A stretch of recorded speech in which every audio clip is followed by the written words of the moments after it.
Y bueno, ahora vamos a comenzar con la ponencia Diseño, Honestidad y Sencillez. Claro, ¿qué es esto del diseño honesto, el diseño sencillo, pero que sea útil, que sea elegante? De todo esto nos va a hablar Ricardo Fernández en Twitter, @richmanblues, que es diseñador de Vostok, que en Twitter es Vostok Studio, un estudio de diseño y estrategia con sede en Madrid y Tokio, cuya máxima es crear productos digitales honestos, elegantes y efectivos, que perduren en el tiempo sin perder la vigencia a nivel visual, que es muy importante en el mundo del diseño, que se perduren en el tiempo y sean visuales. Sus años de especialización profesional en las áreas de diseño y accesibilidad web lo han llevado a hacer lo que disfruta haciendo, pensar y desarrollar productos honestos, elegantes y simples. Eso es lo que nos va a contar hoy, así que por favor un fuerte aplauso para Ricardo. Sube al escenario. Gracias. Muchas gracias. Muchas gracias. Recordad que la ponencia la podéis tuitear con el hashtag diseñoEVE y para las preguntas las iremos recogiendo a través de Twitter con diseñoEVE más la letra P, ¿vale? diseñoEVP. Muchas gracias. Adelante. Buenas tardes. ¿Me escucháis bien, no? Sí, parece que sí. ¿Podéis poner la presentación ya, por favor? Vale, muy bien. Bueno, antes de entrar en materia, me gustaría, antes de nada, robar un par de minutitos de los 20 que tengo y daros las gracias. Dar las gracias, en primer lugar, a la organización por haberme invitado, por permitirme estar aquí. La verdad es que es el primer año que vengo a UNEVE, no había estado nunca antes y me ha impresionado bastante. Me ha impresionado bastante el montón de gente que hay y el ambiente que tenéis. Respiro un ambiente de comunidad que me ha impresionado, de verdad. Muchas gracias a la organización por permitirme estar aquí y que vaya todo bien. Y muchas gracias a vosotros. Sois más de los que esperaba, la verdad. No sé si sabéis que hay otras charlas por ahí, pero gracias por venir. Entiendo que estáis interesados en lo que voy a comentar. Espero no decepcionaros. Y si os parece, entramos en materia. Ahora es cuando intentaría presentarme un poquito, pero la verdad es que me han presentado muy bien y no hay mucho más que decir sobre mí. Simplemente soy diseñador en el estudio Vostok, que, como ya os han dicho, es un estudio de diseño y estrategia de productos digitales, que tenemos sede en Madrid y en Tokio. Y somos 4, somos un estudio muy pequeñito, la verdad. Y cuando nos preguntan, porque la gente se sorprende de que seamos muy pocos, cuando nos preguntan les decimos que es que nos gusta ser 4, nos gusta ser pocos, porque aunque tiene muchos inconvenientes, también tiene muchas ventajas. Y entre las ventajas que tenemos es que podemos elegir muy bien los proyectos en los que trabajar y hacerlo como a nosotros nos gusta, ¿no? Entonces, ¿eso qué es lo que te permite? Pues te permite tener un portfolio del que te sientes muy orgulloso y del que no tienes ningún problema en hablar y defender. Este es nuestro portfolio, bueno, lo que se ve el portfolio en la pantalla. Y estos son algunos de nuestros proyectos. Esto es Dashboard, esto es mi nube también, pues aplicaciones móviles, sistemas de vídeo bajo demanda, marketplaces, tiendas, e-commerce, más de vídeo bajo demanda. Os enseño todo esto no para venderos el estudio en sí, sino para que os fijéis en que se parecen todos mucho entre sí.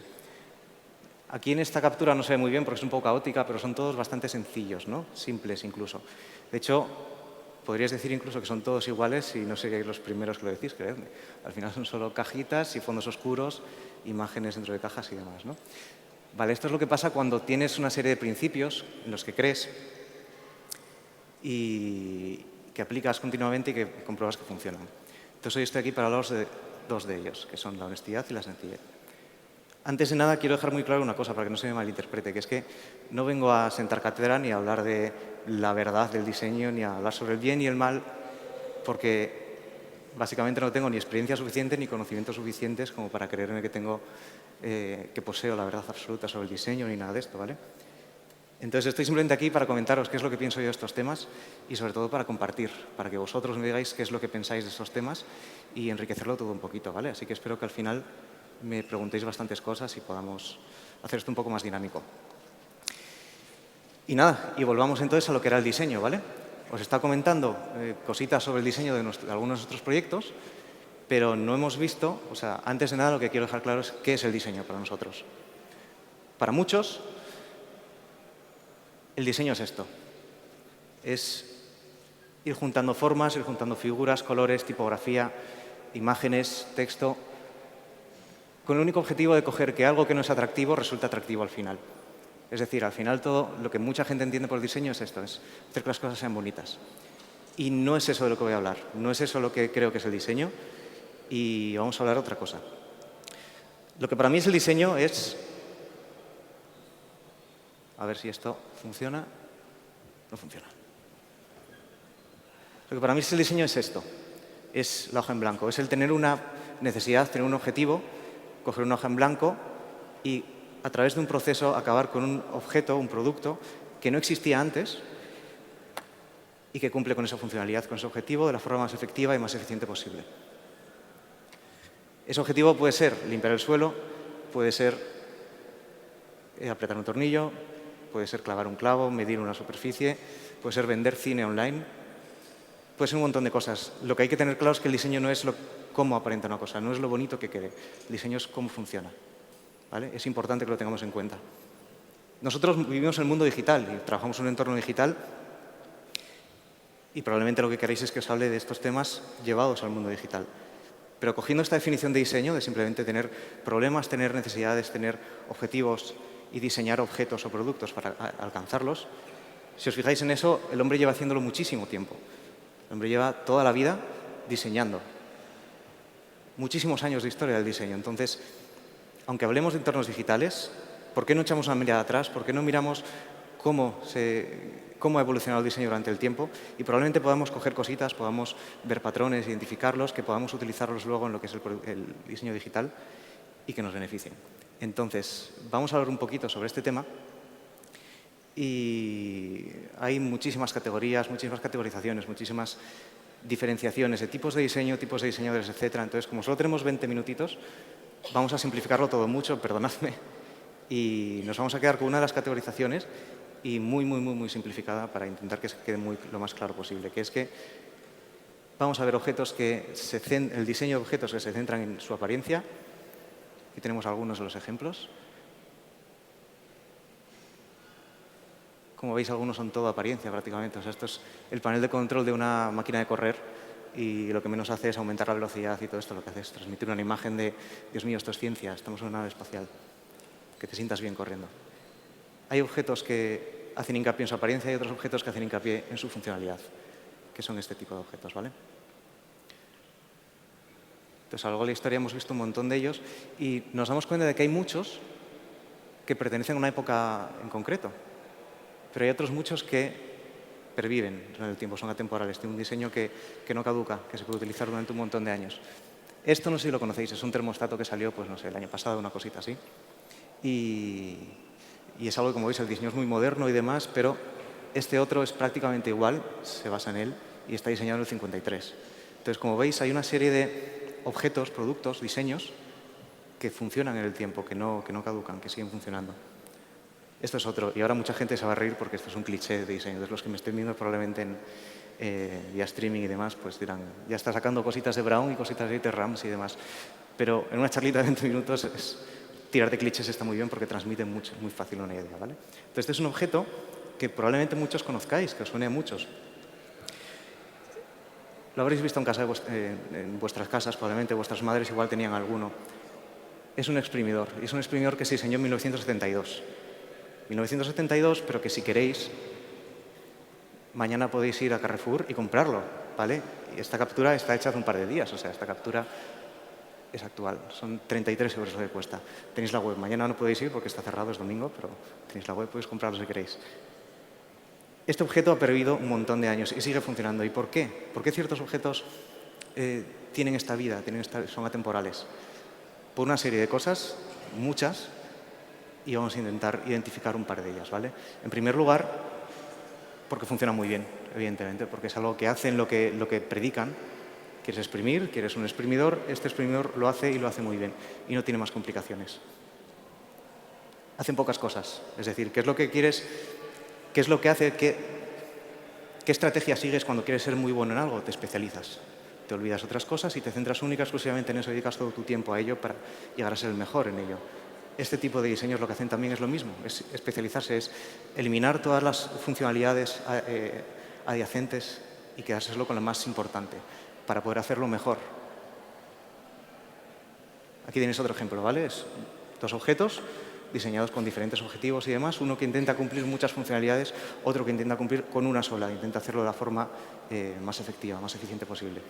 ¿Cuál cogeríais para desatornillar algo? Pues probablemente el segundo, ¿vale? Si tenéis la opción. para quedarte con lo más importante, obviamente tienes que eliminar lo superfluo. Tienes que centrarte en el core de tu producto. Tienes que identificarlo, que eso es muy difícil. Tienes que aprender a eliminar todo lo demás y quedarte con una única cosa y hacerlo muy bien. Una cosa que ayuda mucho para esto, para identificar lo que es el core, para quitar todo lo superfluo, es obviamente quitar los adornos. Y también por una razón muy sencilla, porque es que estamos hablando de cosas de diseño temporal. Es decir, los adornos, ¿qué son los adornos? No son más que anclas que tienes con contextos culturales determinados, ¿vale? Si empiezas a adornar de cierta forma, la gente se va a poder identificar el periodo temporal de ese producto. Si haces una web con fondos florales por detrás, pues será una web probablemente del 2002, del 2003, lo identificaremos como tal, ¿vale?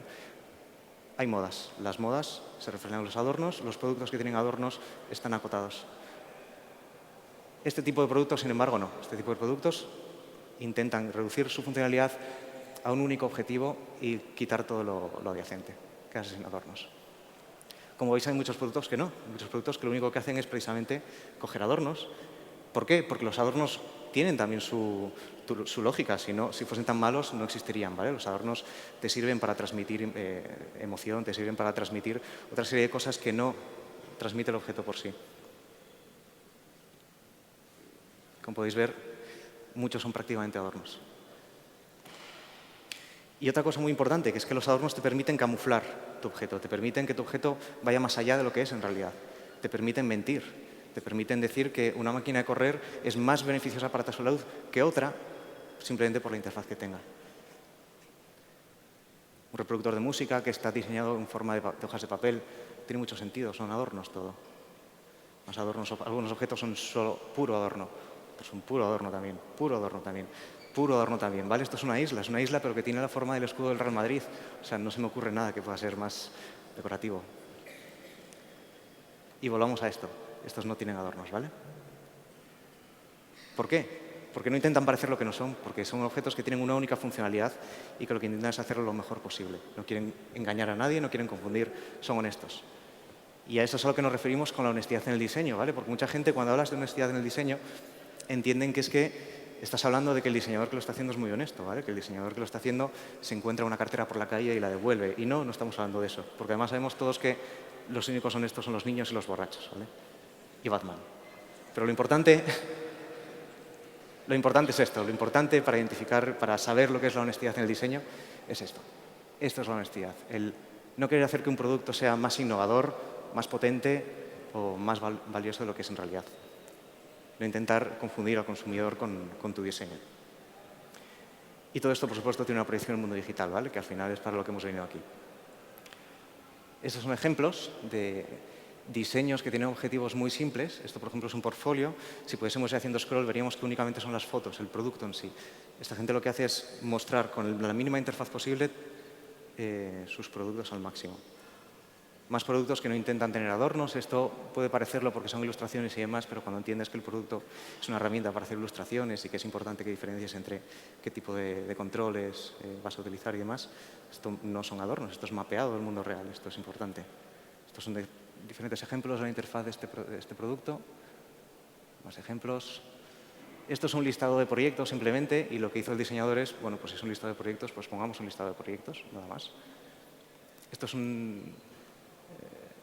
un saco de iconos, digamos, no sé si lo conocéis, es el Noun Project. Es un proyecto muy interesante que lo que intenta es asignar un icono a cada nombre, a cada sustantivo. Entonces, pues mira aquí, ¿y qué es lo que te encuentras? Pues te encuentras una interfaz blanca con los iconos, que es lo importante, que es lo que has ido a buscar, lo que intenta engañar. Otra aplicación, Gimme Bar, cuyo objetivo es simplemente que puedas ir cogiendo retales, cositas de Internet que te encuentres y te gusten y te las guardes. Y que lo importante es que cuando luego quieras acceder a ese contenido otra vez, vuelvas. ¿Cómo es la interfaz? Es transparente, no hay interfaz. Lo único importante es el contenido, que es lo que te importa realmente. Otra aplicación, Clear, es una aplicación de iPhone que lo único que hace es guardar listas de to-dos, listas de lo que quieras. ¿Cómo es la interfaz? Pues es una lista, son ítems, no tiene más. ¿Quieres mostrar un portfolio de fotos? Muestra la foto. No muestres adornos. Entonces, este es el tipo de diseño que me interesa. Este es el tipo de diseño en el que yo quiero especializarme y por el que quiero que se me conozca, ¿vale? Todo esto lo he aprendido en el estudio, evidentemente. Y este tipo de productos, este tipo de diseño, es esto. Son productos digitales sencillos que hacen muy pocas cosas, pero que las hacen bien. Pocas cosas, pero lo hacen mejor que otros productos. Y honestos. Es decir, si no Si confías en tu producto, si sabes que tu producto es bueno, haz un servicio que es útil, no lo camufles, no lo disfraces, muéstralo tal y como es y funcionará. Y esos son los dos detallitos que quería comentar hoy, pero evidentemente todo esto es una simplificación muy grande, ¿vale? Entonces tampoco quiero que salgáis aquí pensando que si hacéis productos sencillos y honestos vais a tener diseños como hacía Dieter Ramsey Brown en los 60, y no es cierto, evidentemente, porque hay muchísimos otros factores que entran en juego. Entonces estos son algunos de ellos, son dos ingredientes nada más de lo que a mí me gusta llamar, digamos, belleza interna, ¿vale? Que es simplemente la elegancia racional que puede tener un producto. Es decir, esos detalles que tienes que conocer el producto, tienes que conocer un poquito del mundillo y demás para percibirlos. Hay otra cosa que es la belleza externa, evidentemente, que es pues, toda la fuerza irracional, todo lo que es la emoción. Hay un montón de cosas que entran en juego ahí. Y solo consigues productos realmente atemporales y realmente buenos cuando se juntan las dos, ¿vale?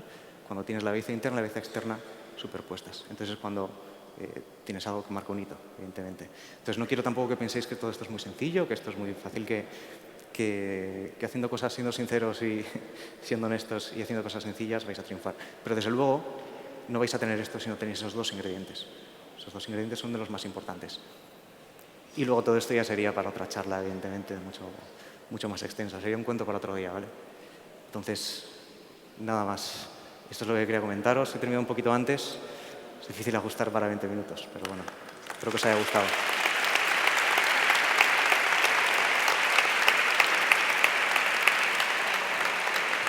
Gracias, Ricardo. Y ahora, si hay Muchas preguntas... gracias. Enhorabuena por la ponencia. La verdad que gracias. ha sido un gusto escucharte tranquilo, hablando de diseño, de elegancia. ¿Alguien en la sala quiere preguntar algo? ¿Alguna duda se ha quedado por aquí? Aquí tenemos, por favor, el micro. Aquí en la tercera fila. Ahí va. Nuestros chicos van a hacer el maratón hoy, entre las salas. Ahí. Buenas tardes. ¿En Bostock solo cogéis proyectos desde cero o redefinís o rediseñáis cuestiones que les haga falta rediseñar? Entiendo que son dos enfoques... Son dos enfoques diferentes, claro. Completamente distintos, ¿no? Generalmente cogemos proyectos desde cero, porque es muy difícil que un proyecto que ya existe, que ya tiene una cierta inercia y demás, que puedas cambiarlo. Es un esfuerzo mucho mayor que coger un proyecto que no existe y puedas amoldarlo tú directamente.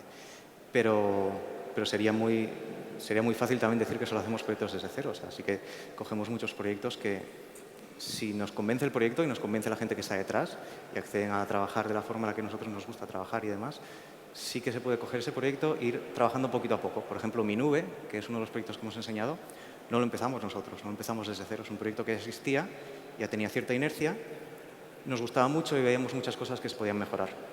Entonces, Mi Nube ahora mismo es probablemente el cliente más antiguo que tenemos, porque llevamos muchos años con ellos cambiando poquito a poco cosas, procesos, algunas formas de enfocar ciertos objetivos de negocio y demás. Y lo que consigues es que el año pasado pues, sacamos un rediseño que era, con todo lo que habíamos hecho durante los años anteriores, empaquetarlo de nuevo en un nuevo producto, y está funcionando muy bien. Entonces, ahora mismo Mi Nube es un producto del que nos sentimos bastante orgullosos, muy completo, y que no hemos empezado nosotros desde cero, sino que hemos ido girando poquito a poco hacia la dirección que queríamos. Correcta. Muchas gracias. ¿Alguna otra pregunta en la sala? Aquí tenemos otra mano. Mientras, también es una cosa interesante que comentabas, ¿no?, los adornos. También a veces nos encontramos con que cómo le convencemos al cliente cuando tiene algo en la cabeza, ¿no? También Claro. eso, si quieres, lo podemos comentar un poquito. Claro, sí, nosotros... Esa reticencia, ¿no?, que a veces... Exacto. Siempre que nos preguntas sobre clientes, siempre decimos lo mismo, y es que para nosotros hay dos tipos de clientes buenos. Y son los dos únicos tipos que aceptamos como clientes nosotros, que es, por un lado, gente que sabe mucho de diseño, porque entonces te conoce tu trabajo y las argumentaciones que puedes hacerle las entiende y colabora. Y por otro lado, gente que sabe que no sabe de diseño. Entonces, que simplemente se pone en tus manos como profesional y se fía de tus criterios. Entonces, nunca nos hemos encontrado con ningún problema de un cliente que nos lleve la contraria y que no quiera hacer lo que proponemos, porque al final no proponemos cosas por capricho, proponemos cosas porque creemos que es mejor y podemos argumentarlo. Entonces, una cosa bien argumentada frente a alguien que está dispuesto a escuchar, pues eso da problema. A ver, por aquí ya tenemos el micro. Bueno, Muy bien. yo quería preguntarte, Realmente has comentado que tenéis una manera de trabajar, bueno, y se ven los diseños que es siempre un poco la misma. Y querría saber si desde el principio de Vostok eso fue así o si ha sido un viaje, ¿no? Y que realmente qué os ha influenciado o en qué habéis visto esa necesidad de trabajar de esa manera. Claro. No te puedo decir mucho sobre cómo era Vostok al principio, porque yo no llevo en Vostok desde el principio. Entonces, te puedo decir lo que he visto en los últimos años. Y en los últimos años sí que es cierto que Vostok está bajo la dirección de Javier Cañada, que es un hombre que tiene muchísima experiencia en este campo. Y evidentemente va aprendiendo con el tiempo, va evolucionando, pero su estilo está muy marcado y no es que esté descubriendo muchísimas cosas nuevas en el pasado reciente, digamos. Sobre todo porque estudia mucho el diseño del que se ha hablado ahora, el diseño de productos que llevan años hablando de ese diseño, ¿vale? Entonces los principios son siempre los mismos. Entonces, los principios son siempre los mismos, evoluciona un poquito pues tu forma de expresar, vas conociendo cosas nuevas, vas pensando una y otra vez sobre lo mismo que utilizas siempre. Muchas veces, a base de pensar en algo que ves, que das por obvio, que das por hecho, llega un momento en que te das cuenta de que igual estabas equivocado, entonces vas cambiando. Entonces, evidentemente, va cambiando con el tiempo, pero siempre sigue en base a los mismos principios, porque son los principios universales que funcionan desde hace muchísimos años y en los que creemos totalmente. Por aquí en Twitter también nos pregunta, la Chana pregunta, si un diseño debe ser sencillo y honesto, sin adornos ni nada superfluo, ¿cómo marcas la diferencia en algo que ya está inventado? Pues porque tu producto lo hace mejor que los otros productos que ya están inventados. Ese es el objetivo de intentar quitar lo superfluo. No es simplemente diferenciarte porque tengas menos cosas que los demás, eso sería absurdo. No es más que la consecuencia de intentar hacer algo mejor, de intentar dedicarle más recursos a un producto. Entonces, no es que tengas que diferenciarte solo por el aspecto visual. Estamos hablando de diseño y para nosotros el diseño, recordemos que era el cómo funcionan las cosas. Entonces, no es el aspecto visual lo que te va a diferenciar, es cómo funciona tu producto. Hablaríamos de diferenciación por funcionalidad. Exacto, eso es. ¿Alguna pregunta más en la sala? Antes había alguna mano levantada. Todos miráis para abajo. ¿Vamos? Vale, por aquí también preguntan que cuál es el principal objetivo a la hora de diseñar Twenty. El principal objetivo a la hora de diseñar Twenty, pues eso habría que preguntárselo a los diseñadores que están ahora en Twenty. Twenty es un proyecto en el que colaboramos, yo no, porque no estaba en el estudio, pero colaboró Vostok hace tiempo y no puedo decir qué objetivos tenían porque no estaba, la verdad. Pero supongo que identificarían algunas cosas que no les gustaban o comportamientos en los usuarios que no estaban llegando a los objetivos que ellos querían y supongo que los objetivos de negocio les harían ver que tendrían que cambiar el diseño para que funcionase de otra forma. Entonces, depende del proyecto, depende de la situación y del contexto, pues los objetivos son unos u otros. No sé qué objetivos puede tener. Muy relacionado con esto, quizá también al hablar de que los buenos productos, los que son honestos, son atemporales, ¿puede una web ser atemporal? Está muy relacionado también precisamente con la usabilidad, ¿no? Con lo que hacen los usuarios, que también cambia con el tiempo. Entonces, una web también tiene que evolucionar, con lo cual no es un producto cerrado. Exacto. Que... Sí, por supuesto. O sea, un proyecto web, no sé, nuestro trabajo, siempre lo decimos, no termina cuando el proyecto sale a producción, sino que al contrario. Nuestro trabajo es diseño, es un proceso previo a cuando el proyecto sale a producción, sale online para que la gente lo pueda utilizar. Pero un producto web, un producto digital, muchas veces un producto vivo, en el momento que sale en producción es cuando empieza a crecer y cuando empieza a evolucionar. Cuando empiezas a ver qué cosas que dabas asumidas pues igual no son tan ciertas como creías, etc. Entonces tiene que evolucionar, por supuesto, en base a al paso del tiempo. Pero los principios en los que se basa, su funcionalidad, su forma de mostrar la información, su lenguaje visual, etc., eso sí puede ser atemporal. No temporal de infinito, evidentemente, porque la tecnología va a cambiar y no sabemos qué tipo de tecnología tendremos dentro de 10 años, pero dentro de lo que es ese límite, evidentemente, lo que sí podemos decir es que proyectos como Flores Frescas, que os enseñé antes en el portfolio, llevan, no sé si son 5 o 6 años funcionando perfectamente. Y Filming, el diseñador que tiene ahora mismo Filming, quitando el catálogo que lo rediseñamos el año pasado, pues tiene también 4 años de antigüedad, una cosa así. Entonces son proyectos cuyo diseño está funcionando bastante bien y está aguantando bastante bien el paso del tiempo.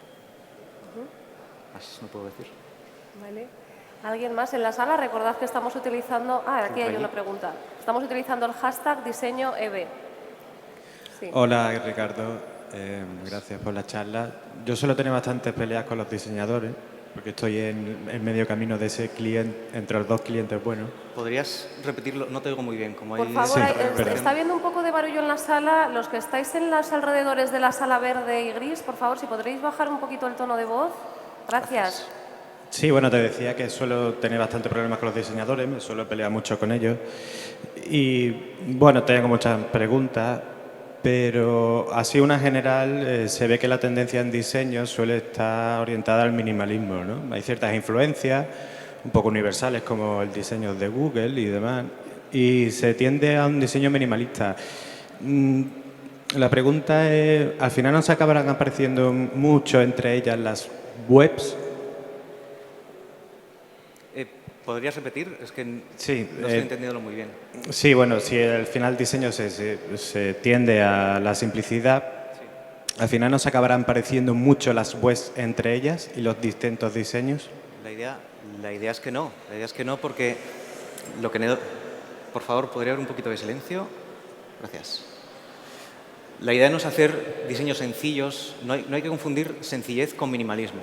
Es decir, minimalismo es utilizar pocos recursos, pero utilizar pocos recursos no siempre es bueno. Tienes que utilizar los mínimos posibles para que consiga tu objetivo. Dependiendo del proyecto, el objetivo va a ser uno u otro. Entonces, intentar que todos tus proyectos sean sencillos no quiere decir que todos tus proyectos sean transparentes. No, en absoluto. Hay que entender muy bien el núcleo del proyecto para poder hacer un diseño adaptado totalmente a ese y que cumpla esa funcionalidad mejor que otra. Otro proyecto que es diferente y tiene otra funcionalidad probablemente tenga un aspecto diferente. ¿Más preguntas en la sala? Sí, creo que él quería seguir hablando, ¿no? Sí, vale. Sí, pues al hilo de lo mismo, ¿en qué punto entra la usabilidad en vuestros diseños? ¿En qué punto entra la usabilidad? Desde el principio, evidentemente, porque si orientas el diseño a la función, a su uso, la usabilidad evidentemente va de mano, es parte del núcleo. ¿Realizáis test de usabilidad, pruebas de usabilidad, test A/B? Sí que utilizamos test A/B y pruebas de usabilidad, no. Lo que hacemos es diseñar en base a la experiencia que tenemos en el estudio. Si no conocemos el contexto de un proyecto, si no conocemos el entorno de un proyecto, el entorno donde se va a utilizar, evidentemente hay que hacer investigación antes, porque si no, no puedes meterte a diseñar un proyecto para un entorno médico si no conoces nada de él. Y lo que haces, evidentemente, es antes de darlo por cerrado, vas probando cómo funciona. Lo sacas luego a producción y vas viendo cómo evoluciona. Entonces, el propio uso es lo que hace que el proyecto tire hacia una rama o tire hacia otra. Por aquí en Twitter, Rafa Andújar pregunta ¿qué referencia utilizas actualmente como inspiración? ¿Qué referencia utilizo actualmente como inspiración? Me gustaría preguntarle a qué se refiere con referencia. ¿Alguna fuente, revistas, algún contenido que te interese, que te inspire, ¿no? No suelo hacer eso porque normalmente lo que encuentro en páginas web o en listados de diseños o en revistas y demás son cosas precisamente muy atadas al contexto actual, ¿no? Entonces es justo de lo que huyo. Entonces lo que utilizo para intentar mejorar como diseñador y aprender y este tipo de cosas, lo que hago es un poco lo que intenté hacer hoy, que es volver un poquito al pasado y ver cómo otros diseñadores que eran muy buenos y que han pasado la historia del diseño funcionaban, qué restricciones tenían en sus proyectos, cómo salían de ellas y cómo solucionaban. Al final el diseño es pensar, entonces lo que puedes hacer para mejorar es ver cómo pensaban otros y aprender de ellos. Y cuando hablamos de usabilidad, ¿lo relacionáis con accesibilidad o no tiene por qué? No, no tiene por qué. De hecho, la accesibilidad y la usabilidad son cosas muy diferentes. O sea, una cosa es... ¿Cómo unimos? Porque es cierto que a veces en proyectos web, sobre todo digitales, la accesibilidad implica ciertos diseños que no son quizás los que más nos gustarían. Entonces, ¿cómo compatibilizamos las dos, ser accesible con ser usable? No estoy de acuerdo en que la accesibilidad se pegue con la usabilidad, con un diseño, digamos, no voy a decir atractivo, pero no creo que el diseño se pegue con la accesibilidad. Al contrario, la accesibilidad creo que entra en juego en lo que es la implementación del diseño, que es otra cosa, es otra fase posterior. Entonces, la accesibilidad es parte de la usabilidad, pero no creo que esté reñidos, no creo que haya que tener nada en cuenta especialmente. Yo, sobre todo en el entorno web es cierto que hay veces que la queja, ¿no? La queja que podemos oír en los diseñadores, sobre todo cuando tienes que hacer temas de lectura fácil incluso, la lectura fácil te limita muchísimo. Iba por ahí un poquito, ¿eh? Pero claro, evidentemente cada diseñador tiene su arte. Claro, hombre, dependiendo del proyecto pues podrás cumplir con unas pautas de accesibilidad u otras con mayor fidelidad, digamos. Pero no me he encontrado muchos proyectos en el estudio en el que la accesibilidad estuviese reñida con lo que hacemos. ¿Alguna pregunta más en la sala? Aquí tenemos una mano. Por favor, el micro. Manténla arriba por si acaso para que te vea mi compañera. Hola. Yo quería preguntarte si trabajáis también diseños para aplicaciones móviles o portales móviles y si la forma de aproximarse a ese tipo de diseño es distinta a la de una web y en qué es distinto. Ya. Eso da para otra charla de 20 minutos como mínimo, de muchísimo más. Sí que hacemos diseño para aplicaciones móviles. De hecho, en el portfolio podéis ver algunas y ver cómo proyectos que existen en web se pueden proyectar sobre dispositivos móviles o proyectos que nacen solo en dispositivos móviles. También hacemos mucho y nos interesa.